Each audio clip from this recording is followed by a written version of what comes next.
Good morning, fam. Welcome to Coffee with Preston.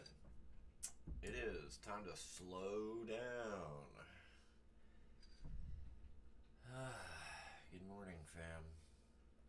I had a nice sleep. It wasn't half bad. So what do I want to talk about this morning?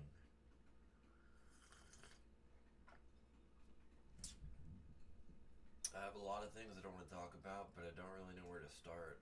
So I want to say first off, huge shout out to my mysterious benefactor who got me a new webcam. Thank you. Shout out to Tanner Geesey. Yeah, good friend of mine, man. That's cool. I just posted that I needed one, and boom, it showed up at my door recently. That's pretty cool. And I like this webcam a lot. It's got some cool light features on it, and it's higher def than my other one was. So thank you. Praise God, and thank you for the webcam.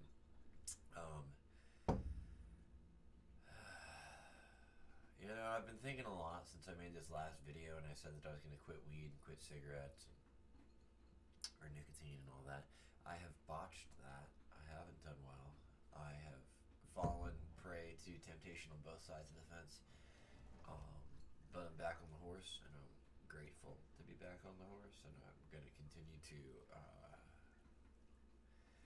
follow the leading down the path I know that I'm supposed to be going down for the benefit of everybody. And so, it benefits me more immediately to quit all of it because I want to keep this job and I want to drive for this job. And I think that would be a good progression of employment or progression of profession. There we go. I knew I could make it sound better. Progression of profession. So anyway, that being said, quitting marijuana and nicotine and all that, it's not really a moral issue for me. It's a personal life conviction, but I don't personally think of like marijuana as sin per se, and I don't think of cigarettes as sin per se either, or nicotine use. Like if we want to use the pouches or whatever it is, I don't really think that that's like an end all be all sin. I don't fit into the same sect as people in the recovery community, which I guess we'll go down that road. I'm like actually greatly bothered by AA and NA and the people in it. I think that there's just like my number one qualm with the AA and NA rooms, I think, is virtue signaling. I think that oftentimes whenever we're talking about what's clean time, when people are like, oh my gosh, I have like 6 months, a year, 5 years, 7 years clean from all addictive substances, it's a humble brag. You know what I mean? There's nothing wrong if you've had struggles like that and you've been clean for a while. Awesome, man. And if you're talking to people who don't have a lot of clean time, like, you can let them know that recovery is possible. I understand that attitude. But what I don't like is the whole our sobriety is the only sobriety, or pure abstinence from all substances makes me better than you who still uses a maintenance drug or whatever. All of that has always annoyed me for a long time. Now, don't get me wrong, like, I don't like Suboxone, you know what I mean? And I think that it is just like furthering an addiction. But Cali sober, like weed only, I think that's awesome, man. I think there's nothing wrong with that as long as it's not causing problems in your personal life. And you gotta have an honest assessment about that. But I think it's just a ridiculous double standard for people in the recovery community to try and claim that they are wholly sober whenever they're prescribed antidepressants and drink coffee like nobody's business. And nicotine really does, like, is an acceptable drug in that community. And so the whole thing seems a little bit hypocritical.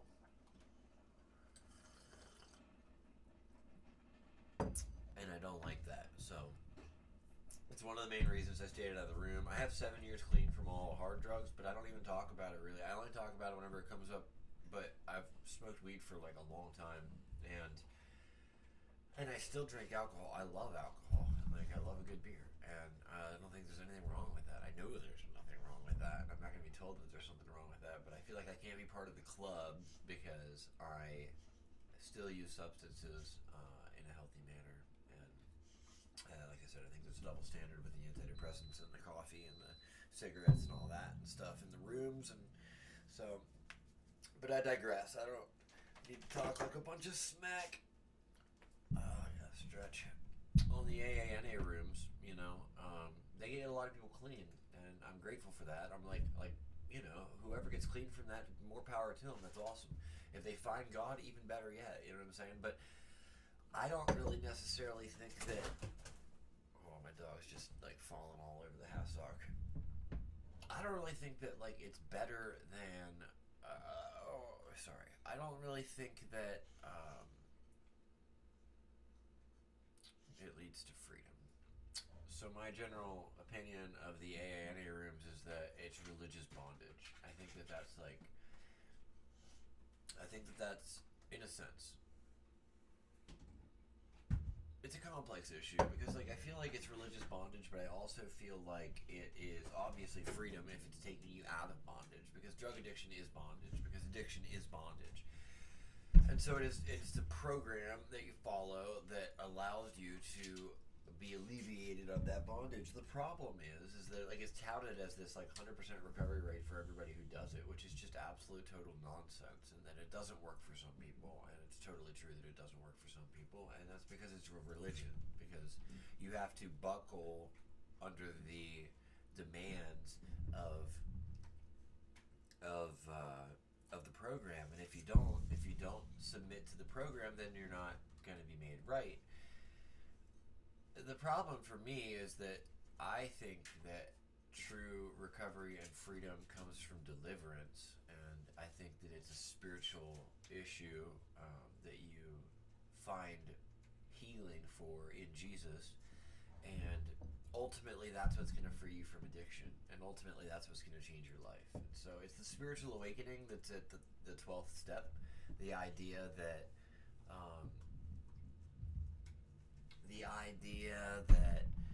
you can do A, B, C, D all the way up through 12, and you will be changed. And I think that you're trying to jumpstart a relationship with God through right acting and right relationship and seeking God. And I understand that the steps are designed to get you there, but the problem is that you had then been taught a religion and you continue to teach a religion. And so what they teach, for instance, is once you're clean, we abstain from all drugs and all alcohol, which, like I said, is kind of nitpicked. It's not necessarily true. They say to have an open mind, but if you have an open mind that contradicts or goes against any of their belief systems, then they close their minds. It's an open mind until it's too far out there for them to believe. And open-mindedness, honesty, and willingness. I agree with the honesty. And the willingness is the willingness to buckle down under the religion of the program. And so, look, religion, I'm not condemning religion. Religion it produces good works, and it keeps you in line, and it's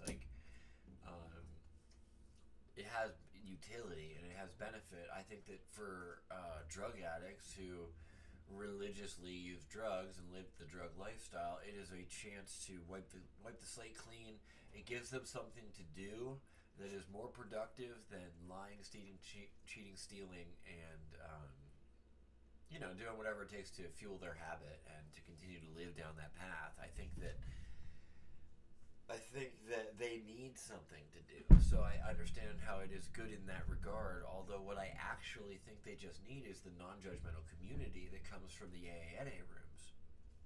The AANA rooms do provide that. They provide a place for you to come and confess. They provide a place for you to come and cry and break down if you need to, and to connect with people who are going through the same thing as you. And so I understand the beautiful appeal to that and also the necessity for that. The problems that get me is that they won't accept people who are on the fence sometimes. You have to have a desire to quit, you know what I mean, to attend a meeting, they say. And I think that there are people that need love even if they're not willing to quit, and I think that like I kind of like see the AA and NA and the church in kind of like this conglomerate problem. We have this place in town called the Harbor that is a Nazarene church, but also a huge recovery community, and good for them. They're doing well, and they have a high success rate, and and God bless them. God bless you, Melissa, and good for them. But I think that church. I think that AA and NA rooms are like church for the unchurched. It's maybe the intro to church for a lot of people, but I think that it isn't all bad. I think that it produces self-discipline, and it helps people get back on their feet, and it gives them a sense of structure whenever they haven't had any for a long time, and it helps them to build community and teaches them to confess, and that it's okay to confess their faults and their brokenness, and that we do recover, and so all of that's good. All of that's good. You know what I'm saying? But the problem is that I've been a black sheep in that community for a long time. You know, most maybe by my own segregation, but like I've only done that because I felt that it was extremely unwanted for me to be around while on marijuana or while drinking socially. Those are just like not acceptable things. So I can't go to a meeting. You know, despite the fact that I have the Holy Spirit and I might have something to share with an addict that needs it, it would be against meeting policy for me to attend because I didn't want to quit.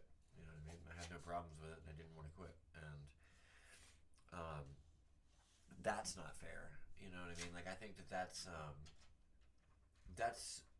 it's foolish to try and say that somebody that has loads of clean time off of their hard substances has nothing to offer the person who, the newcomer, you know what I mean? The person who's trying to get clean. And I also think that it's foolish to regard somebody who isn't on. It's just weird, like judgment that's being made where only those who have complete and pure abstinence have anything of spiritual value to add to anything. And there's like this pride, ego, culture there where it's like the person who has like the most clean time is regarded as like the most holy in a sense. And I know that they don't mean for it to be that way, but that's totally the way that it comes across. Because whenever you refuse to hear what someone else might say, there's a drug addict that can come in the room. Somebody could have relapsed and been hard balls deep in a relapse and come in and really have some wisdom to offer somebody. Just because they're using doesn't mean that it undoes all of their spiritual progress. And I think that the little humble brags, the keeping track of clean time. Like, I don't even really keep track of my clean time. I don't have a clean date. You know what I mean? I mean, I know the year that I stopped using, and there's been like a hiccup or two, but those weren't relapses. You know what I'm saying? Like they were me just dabbling my feet back in something that I knew was not for me anymore, and it just reminded me that it's not for me anymore because the issue that had caused my use had been healed. And so there was no longer a reason for me to run to these things or even pretend to enjoy those things. And I just had a fulfilling life. I had a lot of good stuff in my life that I decided, man, that's just not for me anymore. You know what I mean? The season is gone. You know what I mean? And some people try to, jam it in the hole, jam the square block in the circle hole. But that's not exactly. Doesn't lead to life. So. Anyway, okay, so that's my first thing is I just feel like the NAA rooms they could be better. Like the recovery community could be better. That's where my heart's really at. I'm not here to change the AA/NA rooms. I don't really care to change the AA/NA rooms. I just want a community of people that will actually recover together. You know what I mean? That'll actually be honest, which is what I'm trying to show you guys here. Is like I don't have it all together. You know what I mean? I smoked weed. I smoked cigarettes, even whenever I said that I wouldn't.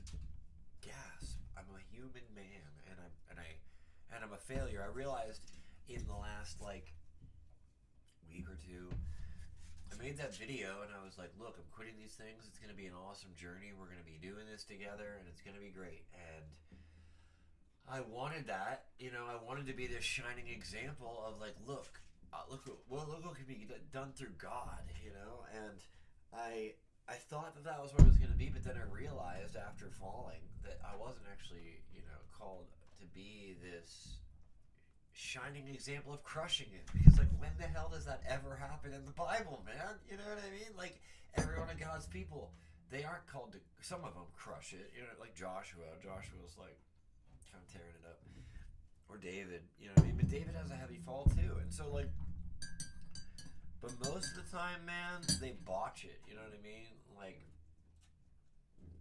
look at freaking Abraham, man. He was a liar about his wife. And look at Isaac. Isaac was a freaking scumbag, man. You know what I mean? He lied to his dad. He stole the birthright. He ran off. He freaking abandoned his brother. He married his cousins. Like, you know? Yeah, Rahab the prostitute, not a righteous person, but declared righteous by faith. And so I think that we're all in the same playing field. I don't think that we have to humble brag about our clean time or how much time we had. I think we just need to meet each other where we're at. I think that the rooms can promote this, I don't know, egoistic culture.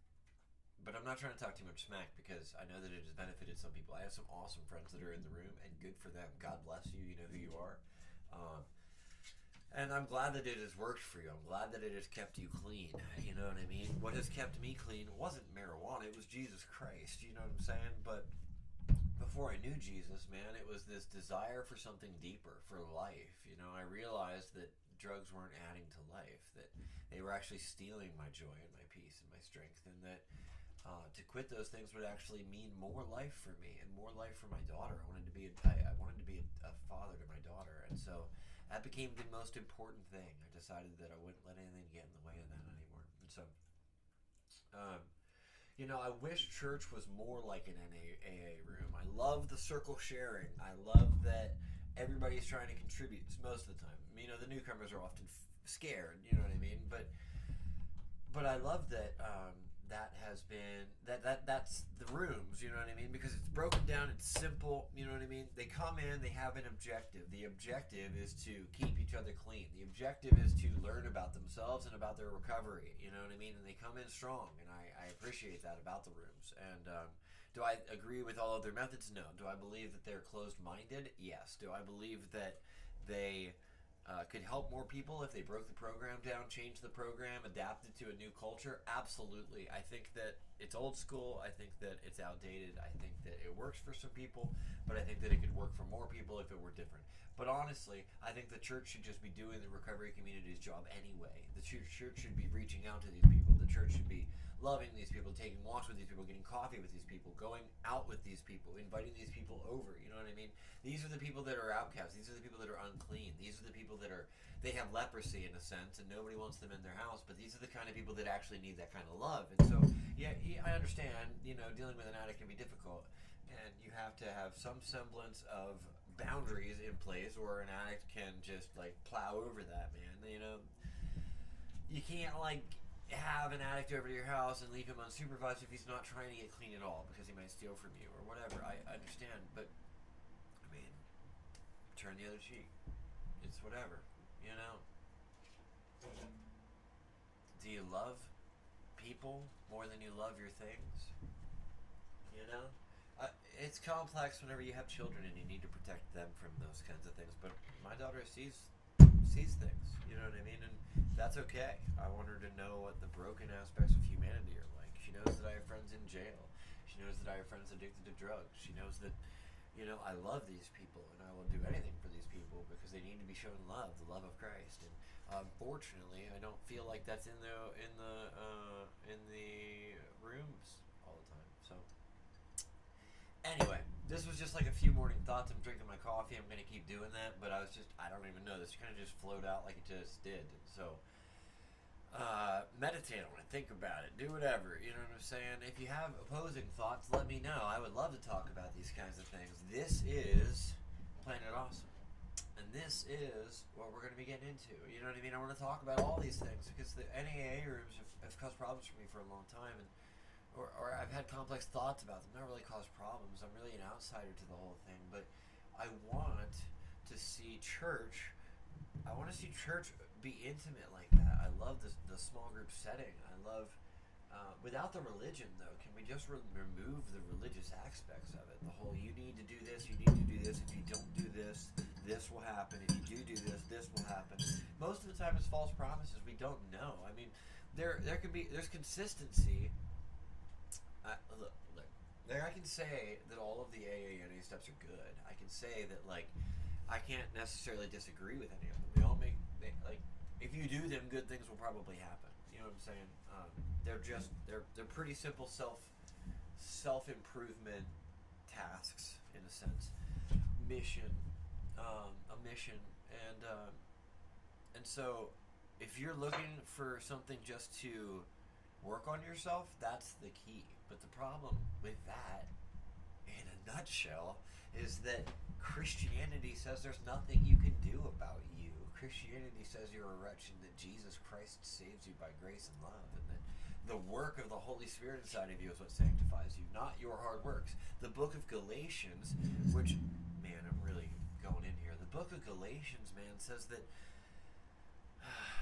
are you thinking you're going to be perfected in your flesh after you were already started to be perfected in the Spirit? The Spirit's what started the work, and so the Spirit's what's going to finish the work. And the problem for me is that AANA promotes the idea that you're going to finish it in the flesh, or they try to say that the Spirit, you doing it would be in the Spirit, but I don't think so. I think that that's a conscious decision that you've made. Of course, there's the possibility that Jesus Christ led you to the program, and the Spirit is leading you down those steps for now. But I think ultimately it would lead you to a deliverance from that because Jesus Christ is looking for you to be delivered from all things, not just some things, and not, so that you can be in bondage to another program. I think that a program is bondage in a sense.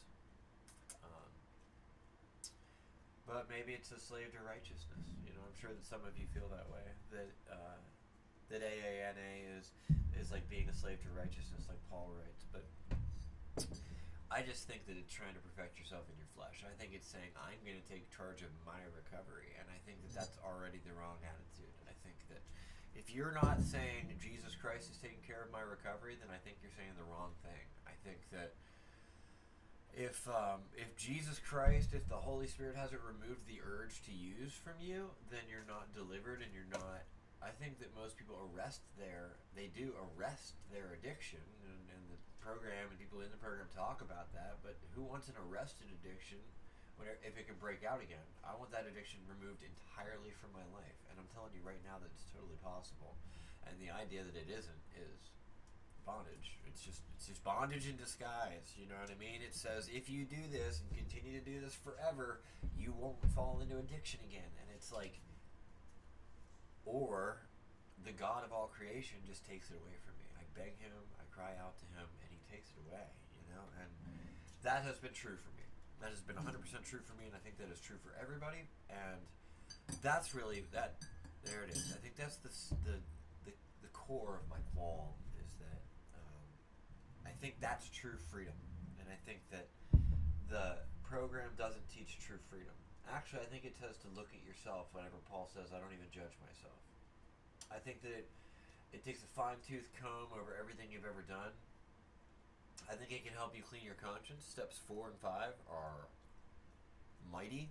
To look back over your life and think of all the things you've done that are terrible and wrong. It's like the acknowledgement of your sin. You know what I'm saying? And then doing what you can to make it right again. I think that that's right in a sense, but not to stay there. You know what I mean? I think it can be a helpful look at, but I don't think that it's where you're meant to stay. So, anyway, that was quite the ramble. I didn't expect any of that to come out, but I'm grateful that you guys are here, and I'm grateful that you listen.